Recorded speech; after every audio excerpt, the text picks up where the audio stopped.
Look at what I got. I call it a chart plotter, but it doesn't say chart plotter anywhere on the box. It just says Simrad something. I don't usually spend big bucks like this, but I tell you, in our old boat, we had a Grand Banks 36 foot.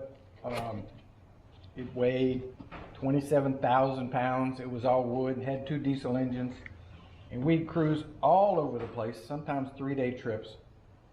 And all we had was a little bitty 5-inch GPS chart plotter somebody had given me, and you couldn't see that thing. By the time you blew it up big enough to see, you lose all the detail, and it was really hard to tell where we were. But the boat went 9 miles an hour, so you had time to think about it, and you had time to put your glasses on, take them off, cover the screen. You didn't have to hold the steering wheel all the time. My new boat cruises at 30 plus, and it'll go much faster, so I needed a screen that I could see. Now, a chart plotter, in simple terms, it's like the GPS in your car.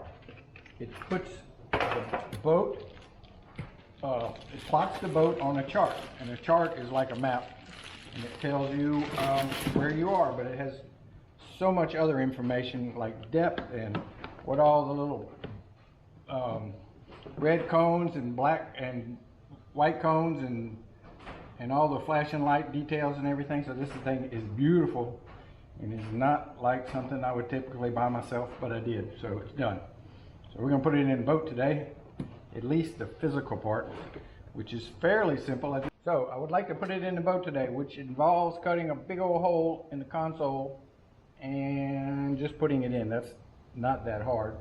The wiring is pretty simple because I'm not using but a third of what this thing will do. I'm not hooking it up to autopilot. I'm not hooking it up to a radar. I'm not hooking it up to a weather dish. I'm not hooking it up to a camera in the bilge. I'm just hooking it up to the through hull transducer to get depths, and I'm hooking it up to the NEMA 2000 so I can show engine data on this screen where it's easier to see. And I'm hooking up the power. Pretty simple. So I'm gonna go get started. I've got it comes with a template. We can go see what's gonna fit and what's not gonna fit. So this is the template. I got to cut out the gray part. I don't see any problems. I'm gonna be able to mount it centered with the wheel, and I have a little bit of dash over here for whatever else. I don't know what else I could possibly want. So what I need to do is get it inside and protect all this stuff from the fiberglass dust, because it's going to be a nasty job. And I need to take the wheel off so I can get in here with my grinder. So I'm going to get some plastic and some blue tape and try to protect all my goodies from the nastiness. So under the console, I took a garbage bag and cut it up, and I taped it, and I think I have all the things protected from falling dust. Now on the front side, I've got the template taped into place. It is centered with the steering wheel, and I think that's about as good as I'm going to do. So if I just drill a little hole where the holes are marked, and then remove the template and drill a 1/2-inch hole, connect the lines, should be good. This absolutely was pretty nerve-wracking. You can only check your lines so many times, and then you got to make a cut. So it's like, are my lines in the right place? Did I make a big boo-boo? Is the grinder going to jump out of my hands and make a big gouge in the dash? But you just got to do it. So I did it, and it came out just fine, no problems. So you probably noticed boat progress has slowed down quite a bit lately. Lots of reasons for that. One, it's incredibly hot out here in this parking lot. I have a hard time really getting motivated to get out here. In my old age, I just don't deal with this heat as well as I used to. Two, I spent a couple weeks building the table for Dave, which I enjoyed the change of pace. I spent a week or so renovating the forklift, and we had a hurricane. And hurricanes, although we suffered no damage, it affects the lives of everybody in the vicinity. Spend a couple of days cleaning up your yard. Spend a couple of days helping my son clean up his yard. Most of the ramps in South Louisiana are closed. Now, the things you don't see on the news is the 2-hour drive to South Louisiana could take 5 hours, because every highway has utility trucks and one-way traffic, and it's start and stop and start and stop. Another thing you don't see on the news, especially on a river, all the leaves of the trees are stripped by the wind, and a lot of them end up in the water, where they decompose with aerobic bacteria. The bacteria thrives because there's all this food and there's oxygen in the water, and they use up all the oxygen, which kills the fish, and fish float to the top and stink.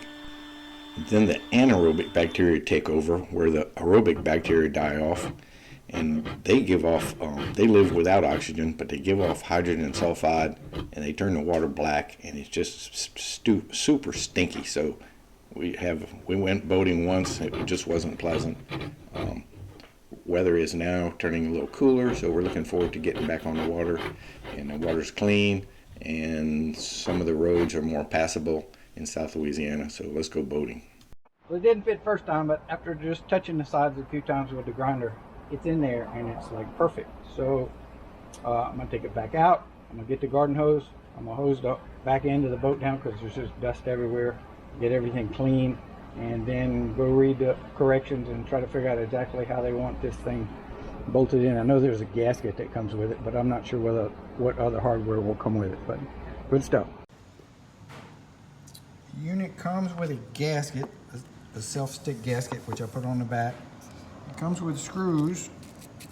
They're not 316. What, you know, gee whiz, this thing that costs $3,000, and they send 304 screws. If they're 304, but they are mildly magnetic. That's kind of disappointing. It comes with this thing, and I don't have a clue what this is, and I can't find it in the book, but I guess it'll come up eventually. So I'm ready to drop it in the hole and drill my 3/32 pilot holes and put in 8 little black, I don't know what kind of metal they are, screws, and it is officially installed. Wiring comes next. Okay, getting ready to drill 2 big holes in my boat. One for the through hole to feed the bait box, the pump for the bait box, and the raw water pump, and it's going to go under the bottom of the boat.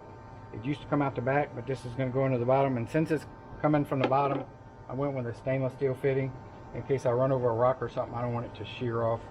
And the other one will be in the transom for the depth sounder transducer plug, which is pretty big, so it takes a 1-inch hole, but it'll be above the water line, right under the swim step.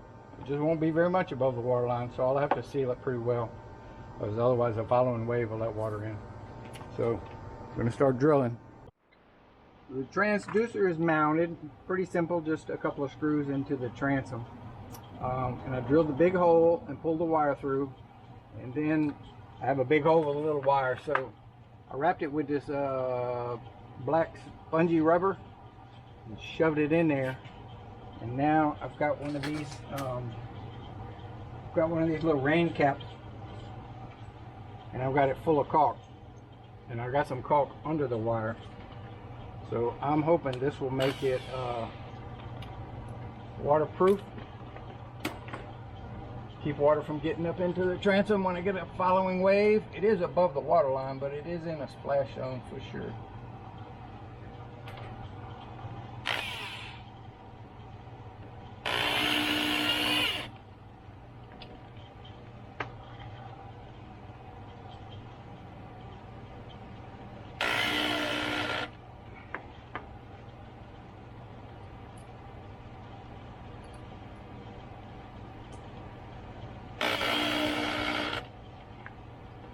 Okay, so I'll keep an eye on that, and if I get water into the bilge through this, I can squirt some more caulk in there, or I can take it off and re-caulk it. I think we're going to be good. And now I need to pull the wire up front and hook it up to the chart plotter. I'm ready to install my little backrest here. Nothing special. I've got 4 bolts coming from the inside of the console that will thread into these, hopefully, these brass inserts, and I got a little piece of rubber on each one to kind of give it some room for the water to drain. And I know water's going to get up in here, so I'm going to burn some holes in the bottom because I didn't get any little special vents installed or anything. We'll just make some weep holes so when the water does get in there, it'll have a place to go. Okay, it's done. It's very comfy.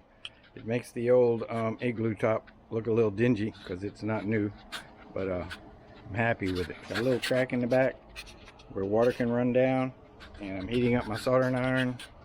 I'm gonna poke some holes in the bottom, let the water drain. I'll call that a little project. I'll call this little project done. Comfortable seating. I can open the ice chest without moving it around on the floor. It's not going to move, so everything's good. So my forklift mess is cleaned up, and I am ready to start installing the trolling motor. And I've never done this before, but I'm kind of getting it figured out. I have this thing, which is an option, and this will bolt to the front of the boat, and the trolling motor will bolt to half of it. It comes apart, and that way you can let's see. Yeah, so this bolts to the trolling motor, this bolts to the front of the boat, so that way when you don't need the trolling motor, or if you're parked somewhere where you're concerned about theft, you can just slide this baby out and the whole thing comes off with it. And this allows you to put a padlock or some kind of safety deal on there. I don't have yet a quick connect for the power. I don't want to have to be screwing or tightening nuts every time I want to take it on and off, so I need some kind of plug. I don't have that. Prop, I got the breaker, and I have the GPS. This is going to mount up top. There's only 2 wires coming out of it, so I'm assuming it's Bluetooth from here to here. These bolts came with the bracket. I think they're all going to be too short. These bolts came with the trolling motor. I'll have to go home and read up and see where they all go. Now what I don't have is, I don't have the batteries, and I'm missing a shelf to put the batteries on. I had 2 shelves at one time up front, and one of them's not there anymore. I guess I took it out and I don't remember where I put it, so I'm gonna have to cut another shelf, get them bolted in, and buy my 3 batteries and get them secure. It calls for 8-gauge wire. I believe I have some 8-gauge wire, and I should have the connectors. Excited, looking forward to getting this thing on and running, because cool weather will be here in a month, and that's when we go fishing. Cutting the missing battery shelf out of an old doke of form skin. This is 1-inch plywood with plastic sheet on both sides. Pretty cool stuff. So I got it cut, sanded the edges, and sealed the edges because it is fir plywood. So while the paint dries on the wooden platform, I'm going to go ahead and mount the removable quick connect onto the bottom of the trolling motor and go set it up on the boat. See what's going to be involved with bolting the bottom half down. Now, I forgot the instructions at home, but I think this is simple enough where I'm going to be okay anyway.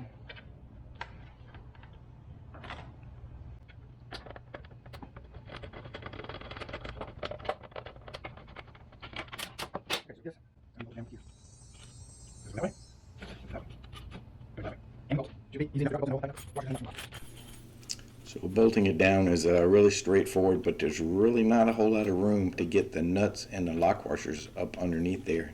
I don't have fat fingers, and my fingers wouldn't fit. I had to use a needle and nose pliers to try to hold the nut and washer, and with my shaky hands that was a trip, but we got them on there. I'm ready to set this thing up. I got the bracket bolted down nice and tight, and I got the side panels back on. I'm ready to set this up on the boat, and according to what I read and also look at on YouTube, I got 2 restraints. One is I should have at least 1.5 inches in front of this curve to the closest part of the boat. So when the shaft is down, and if it flexes, if it bends, if it hits something, you don't want it to hit here. So I need 1.5 inches here. Another part is when it lays down, when it's in this position, you don't want anything hanging over the side of the boat where coming up to a dock or a piling or something, you could grab it. So that's the 2 constraints I'm working with, and Shouldn't be a problem. Let's get it up here. It's pretty heavy. So I didn't get very far before I have an issue. Had an issue, a issue. We have an issue. So from up here, it looks pretty good. This is more or less where I want it. But from down there, let's take a look. I am already hanging over right here. And as of right now, I'm just plumb. I need to come another 1.5 inches. So, it's not a good thing. I made my little anchor pulpit too short, or the trolling motor's too big. I'm not going to swap out the trolling motor. Could put a plate between the anchor pulpit and the trolling motor, but I hate to do that. So I think I'm going to rip off my anchor pulpit and redo it, sticking out further. It'll only take a few days. We got some good weather coming up. I don't think I'll be happy with this if I try to do it on the cheapie. So let's do it right. Let's remove my little anchor pulpit board. I think there's wood under there, if I remember correctly. And we'll replace it with something about 3 inches longer. So I didn't film myself in that chain locker getting the nuts off of the bottom of those long bolts, but I did manage to get all 4 nuts off. And now I've cut some relief in the fiberglass that was on the top of this wooden core. I'm going to try to get a nut back on each one and try to drive them out. Yeah, these bolts are all set in sealant, totally in sealant, so between limited access and the fact that the sealant's on them, it's hard to get them off. So I was able to get under there and double nut these two and tighten the nuts together and then unscrew the bolt with the ratchet. I can't get to these two because to double nut you have to have 2 hands and 2 wrenches, and I just can't reach that far. So I think I'm just going to cut a big old hole around them where I can get my vice grip on the head and unscrew it that way, because the nuts are off, so they should unscrew out of there. But I don't think I'll have much luck trying to pry the whole thing off with the bolts going through there. I think I'll probably crack some fiberglass that I don't want to crack, so I want to get the bolts out first. So I got these 2 bolts out.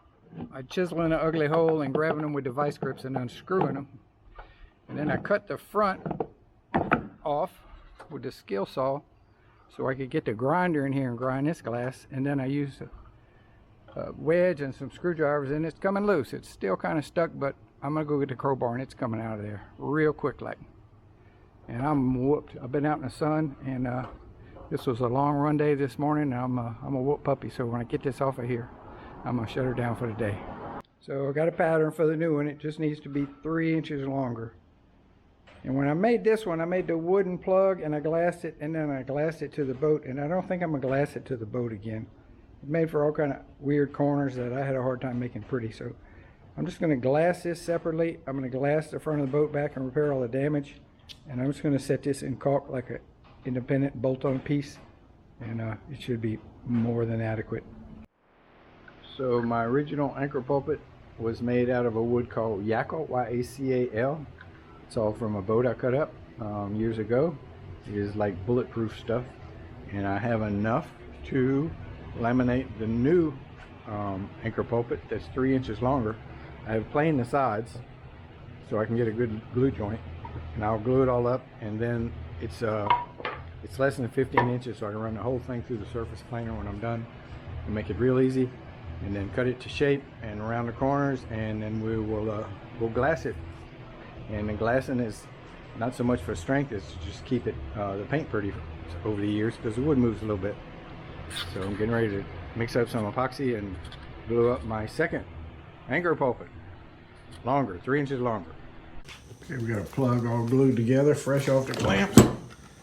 And I'll have to run it through the planer and bring it down to the thickness of this one, the original one, because it was good. So I need to take a good 1/4 of an inch off of it. So we got a little block here epoxied on, and I went ahead and plugged some holes with the to get all the little holes filled. So I'm gonna reshape this. I'm gonna put the round over bit all the way around it, and of course flatten these out. And we'll bring it over to the boat and see how well it fits into the hole where it goes. And if it fits, I'll go ahead and glass it, and that's mostly so the paint will stay on there a little better. This wood won't rot in my lifetime or most people's lifetimes. It's good stuff. My battery compartment for my trolling motors is going to be a little more tight than I had kind of thinking in the beginning. So I picked out some batteries that I think would work, and I made these 3 boxes which are the same size, and I will go see if I can fit these batteries in the box before I buy anything. Could be an issue. All right, here we go. Ouch. 1 battery.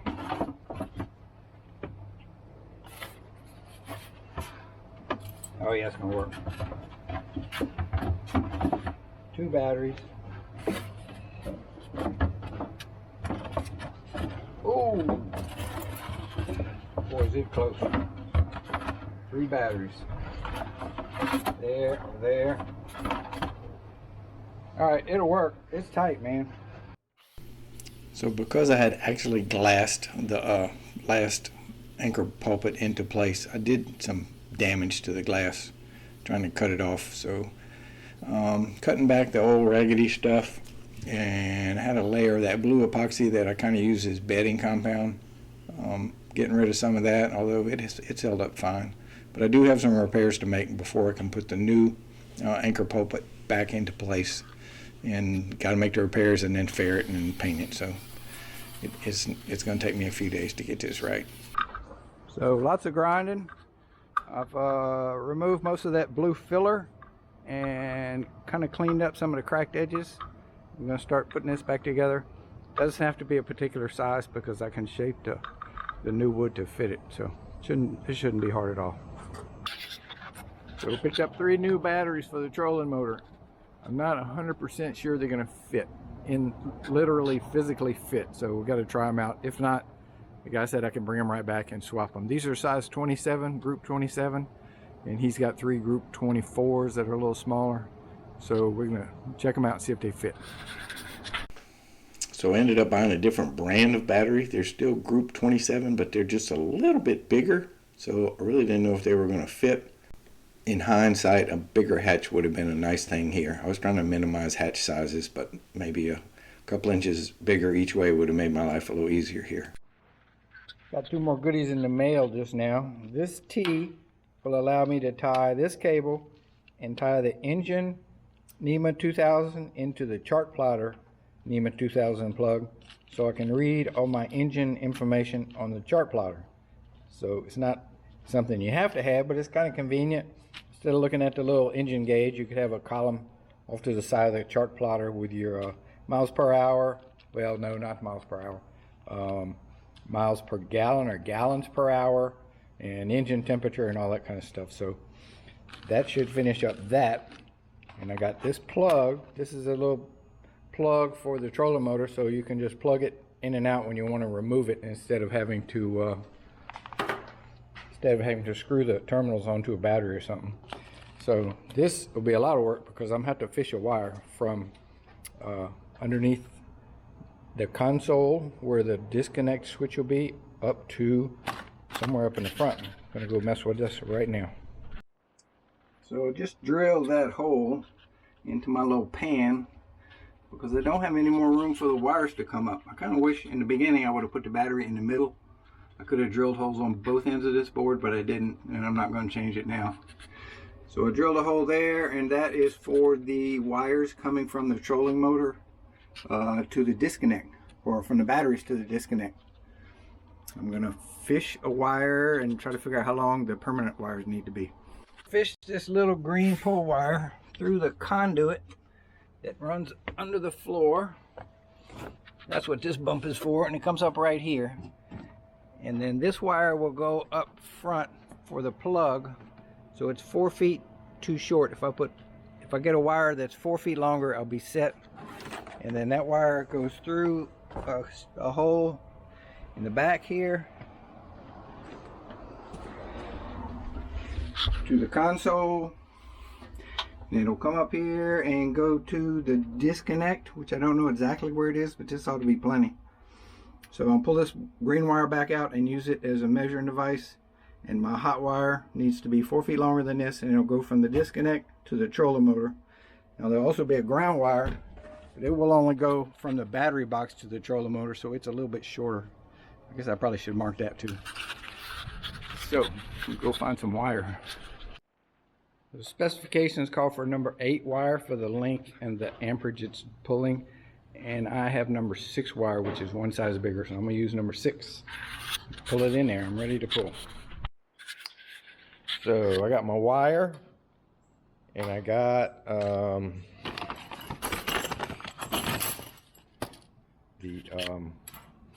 do you call these, lugs, and I got my heat shrink tape, and I have the antioxidant which keeps it from corroding, and I did a sample. I didn't put this in the sample, but I'm gonna cut it in half to make sure I got it crimped enough just before I do all of them.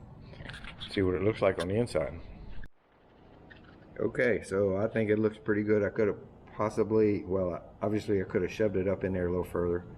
But the part that was in there and the crimps I made, looks like I got some good contact, and it's sealed good.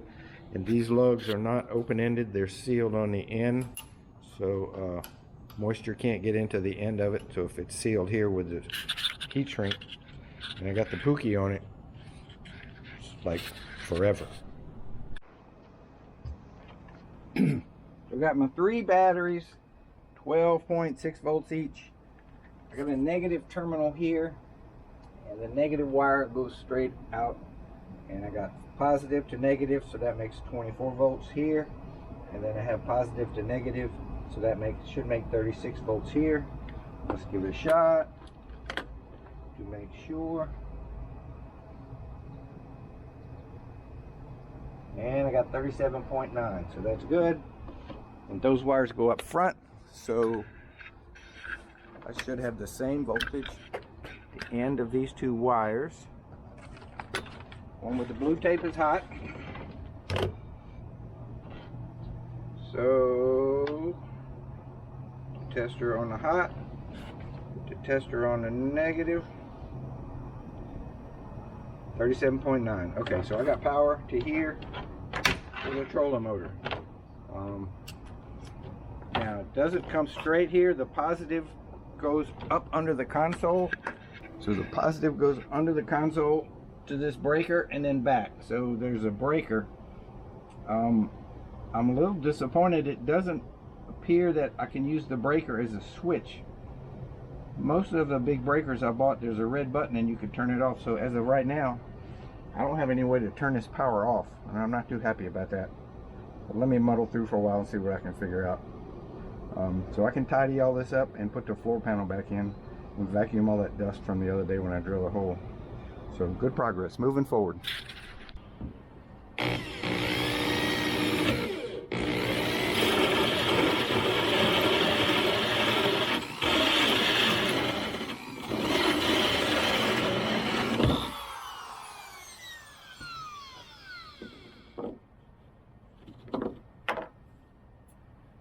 Okay, now all I have to do is get these 2 wires from there to here, and I'm not sure how I'm going to do that. So I had a piece of electrical fish tape, which is a flexible metal strap, and I got it first try. So now all I need to do is affix the conductors to this end and pull it back, and I got to make that sharp turn and have them poke out so I can make them up to the little receptacle. So the fish tape is going to pull the first wire, and the first wire is going to pull the second wire. That's the plan.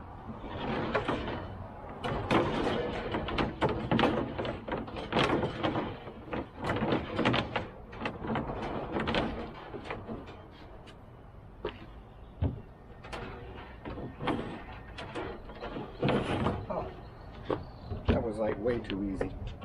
Something bad's going to happen. So they're both poking out. Just got to make them up to this little receptacle and put some screws in it and screw it down. So my battery charger came in, and it's not a small thing and it's not light either, but I think I'm going to put it right here, farthest out of the way from coming and going and getting my head in this console. This is fiberglass over foam. The fiberglass is not all that thick, so I'll drill and put the screws in, and then one by one I'm gonna take the screws out and then put some sealant on them to try to give them a little extra holding power. I got some pretty big. I got some number 12. So let's get this thing mounted, and then I don't just have to pull wires up to the batteries. I got to pull these fuse boxes through that little hole I got. Man, this whole build, I underestimated how much room I needed for wires. They're just a lot of wires. So let's see if we can't get this done. So actually, that turned out to be no big deal. I was able to stick the wires from this side because the hole, you can see it better with the hatch open. And then I can pull the wires through one fuse box at a time. So I got them laid up here. I'm going to hook them up loose because I'm not ready to really do anything. Pull the slack back out toward under the console and try to curl it up some kind of neat way. Okay, progress in the console. I put the disconnect that is meant for the well, it's a breaker. It's meant for the trolling motor, and it's a 60 amp breaker. And I wasn't comfortable because I didn't have any way to turn off electricity. I think that's you got to have that. So I added this little switch up here. This is one of those little cheap, it's supposed to be 100 amp switches. So power comes from the battery to the switch, from the switch to the breaker, from the breaker all the way out to the receptacle up front. And it's 36 volts and everything's lovely. And I don't have yet, I'm not sure how I'm going to hook this up, but I want to through the wall receptacle here where I could just plug in an extension cord. I know they make special little brackets for that. And I haven't hooked up my puck yet because I haven't decided how to hook it up. I don't want it to be on all the time. So I'm thinking about adding a relay. So anyway, that can wait. That doesn't affect much if I don't get it hooked up. So I can get out of this thing, stretch my legs, and go sand body filler up on the front. Get ready to put the anchor pulpit back.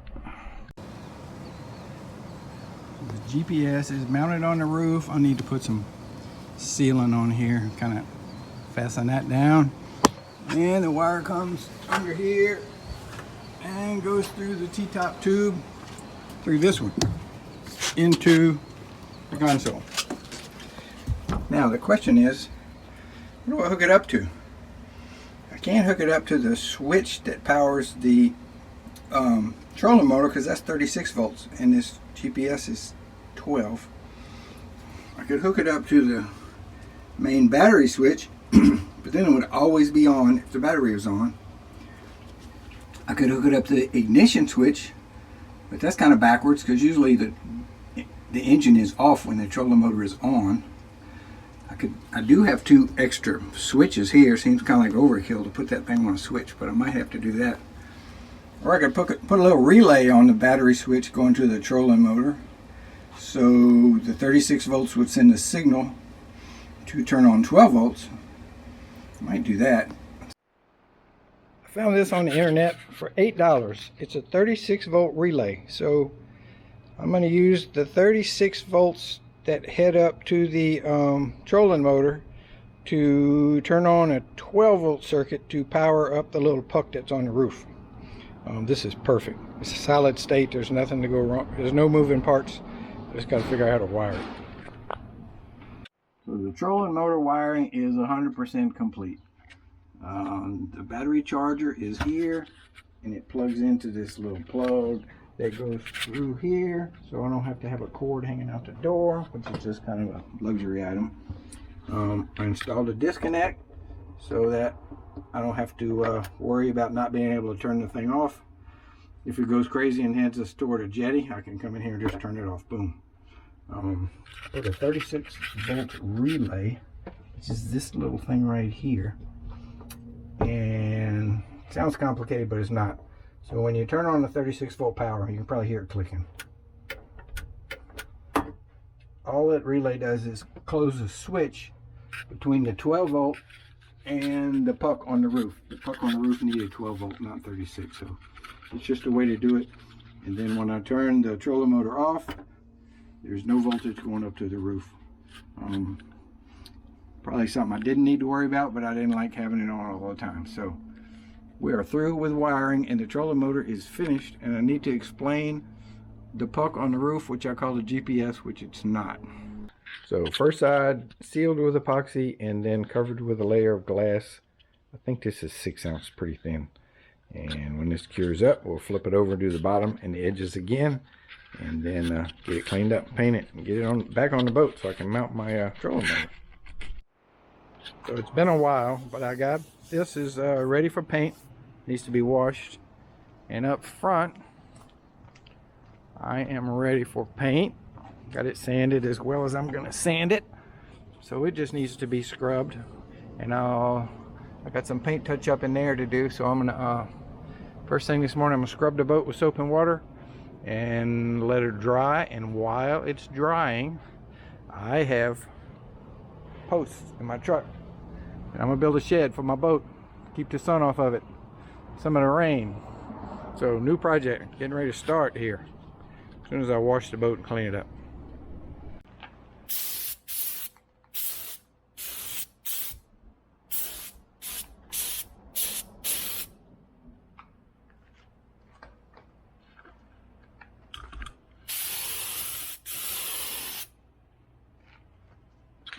Anchor pulpit is bolted back into place. I didn't even try to hide the bolts, I left them exposed, and put some sealant around the bolt holes only, and then after it was in place, put some sealant around the perimeter. So it all needs another coat of paint. And I've bolted on the bottom half of the trolling motor quick release bracket.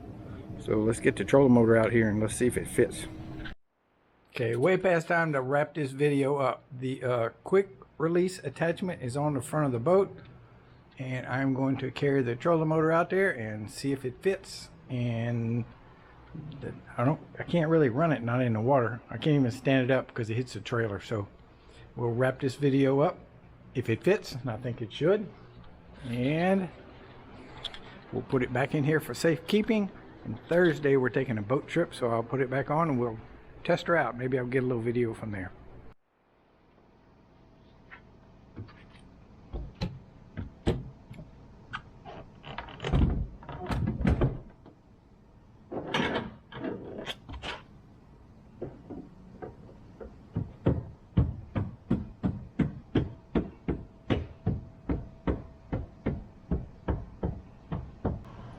Fits. Okay, we have a trolling motor. Can't get it to talk to the remote, but I don't have the book, so I need to go read the book and see how to pair them. But fits, everything's lovely. I don't have room in here. The motor hits the trailer, it can't go all the way down. But this is all good stuff here. Good stuff. So the trolling motor is in the front of the boat. Use your imagination. Trolling motor is up there. It has a GPS in the head of the trolling motor, and it knows where it is thanks to satellites and triangulation. But what it doesn't know is where the back end of the boat is. It only knows where it is. So realizing that, and I were to get to control and I would say, oh, I want to go 20 feet to the right, it wouldn't really know which way is right, because it wouldn't know which way the boat's facing. It may be having to keep the boat in a certain position running backwards. So unless you have the puck up there, which I guess is a magnetic indicator, I really don't know how it works. The puck tells the trolling motor which way the boat is facing. So when you want to use these nifty little buttons and move 10 feet right, 10 feet left, or whatever, the trolling motor knows what the hell you're talking about. Otherwise it won't know. So I was totally wrong. I thought the GPS was up on the roof, but it's not. It's just a direction indicator, and I'm assuming it works magnetic, but I don't really know how it works. But anyway, finished. Everything's finished. We are ready to go for a cruise. And the shed roof is almost finished. Too hot now to get up there. I'll finish it tomorrow morning, hopefully.